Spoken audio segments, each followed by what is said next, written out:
بسم اللہ الرحمن الرحیم۔ ناظرین ضیاء حیات، السلام علیکم ورحمۃ اللہ وبرکاتہ۔ آج میں حکیم لقمان کے حوالے سے عرض کروں گا کہ کیا آپ جانتے ہیں کہ تاریخ انسانی میں ایک ایسی شخصیت بھی گزری ہے کہ جن کا ذکر قرآن پاک میں اللہ رب العزت نے پوری ایک سورت یعنی سورہ لقمان کے نام سے کیا۔ وہ کوئی نبی نہیں تھے، لیکن اللہ نے انہیں وہ حکمت عطا کی تھی کہ جس کی مثال نہیں ملتی۔ حکیم لقمان کے بارے میں کہا جاتا ہے کہ وہ حبشہ کے رہنے والے تھے۔ ان کا رنگ کالا تھا اور وہ شروع میں ایک غلام تھے۔ ان کی دانائی کا ایک مشہور قصہ ہے کہ ان کے مالک نے انہیں ایک بار کہا کہ بکری ذبح کرو اور اس کی سب سے اچھی یعنی بہترین قسم کی جو بھی چیز ہو وہ مجھے پیش کرو۔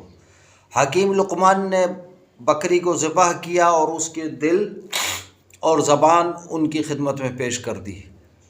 اس کے بعد پھر کچھ دنوں کے بعد مالک نے آزمائش کی غرض سے پھر کہا کہ آج پھر بکری ذبح کرو اور اس بکری کی سب سے بری چیز مجھے پیش کرو۔ تو حکیم لقمان نے بکری ذبح کر کے پھر وہی زبان اور دل ان کی خدمت میں پیش کر دیا، یعنی اپنے مالک کی خدمت میں۔ تو مالک بڑا حیران ہوا۔ اس نے کہا کہ یہ جب میں نے تم سے سب سے اچھی چیز کے لیے کہا تھا تب بھی تم نے مجھے دل اور زبان پیش کیے، اور جب میں نے تم سے کہا کہ سب سے بری چیز پیش کرو تب بھی تم نے دل اور زبان مجھے دے دیے لا کر۔ تو حکیم لقمان کا جواب سننے والا ہے۔ حکیم لقمان نے کہا کہ اگر یہ دونوں ٹھیک ہوں تو ان سے بہتر کائنات میں کوئی نہیں، اور اگر یہ بگڑ جائیں تو ان سے زیادہ کائنات میں بدتر اور غلیظ ترین چیز کوئی نہیں۔ حکیم لقمان کے بارے میں سب سے حیرت انگیز روایت یہ ہے کہ جب وہ جنگل میں جاتے تھے تو جڑی بوٹیاں اور پودے خود انہیں بول کر اپنے بارے میں اپنی خصوصیات کے حوالے سے بتاتے تھے۔ کوئی پودا بتاتا کہ مجھ میں سر درد کا علاج موجود ہے، کوئی بتاتا کہ میں خود مہلک ترین بیماری سے شفا کا علاج ہوں۔ انہوں نے طب کی وہ بنیادیں رکھیں جنہیں آج کی جدید سائنس بھی تسلیم کرتی ہے۔ ان کا کہنا تھا کہ انسان کی آدھی بیماریاں پیٹ کی زیادتی کی وجہ سے ہوتی ہیں۔ انہوں نے دنیا کو یہ سنہرا اصول دیا کہ تندرست رہنے کا راز بھوک رکھ کر کھانا اور بیماری آنے سے پہلے اس کا راستہ روکنا ہے۔ انسانی صحت کے لیے ان کے بتائے گئے اصول آج بھی کسی معجزے سے کم نہیں۔ حکیم لقمان فرماتے ہیں کہ چاہے ایک مٹھی کھجور ہی کیوں نہ کھاؤ لیکن رات کا کھانا نہ چھوڑو، کیونکہ رات کا فاقہ انسان کو وقت سے پہلے بوڑھا کر دیتا ہے۔ پھر فرمایا کہ کھانا کھانے کے فوری بعد پانی پینا زہر پینے کے مترادف ہے۔ پانی ہمیشہ کھانے سے پہلے یا درمیان میں پینا چاہیے۔ وہ بوڑھے جانور کھانے سے ہمیشہ منع کرتے تھے کیونکہ یہ جسم میں بیماریوں کے بیج بوتا ہے۔ حکیم لقمان کی ایک اہم نصیحت یہ تھی کہ رات کے کھانے کے بعد چاہے 10 قدم ہی کیوں نہ ہو چہل قدمی ضرور کرنی چاہیے، یعنی پیدل جو ہے کچھ وقت دیر لازمی چلیں۔ وہ غصے کو عقل کا دشمن قرار دیتے تھے اور فرماتے تھے کہ جب غصہ آئے تو خاموش ہو جاؤ کیونکہ غصہ خون میں زہر پیدا کرتا ہے۔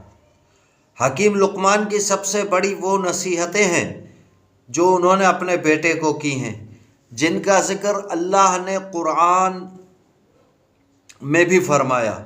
انہوں نے اپنے بیٹے سے کہا کہ میرے بیٹے، اللہ کے ساتھ کسی کو شریک نہ ٹھہرانا، کیونکہ شرک بہت بڑا ظلم ہے۔ انہوں نے آواز کے بارے میں فرمایا کہ اپنی آواز کو ہمیشہ دھیما رکھو، کیونکہ سب سے ناپسندیدہ آواز گدھے کی ہے۔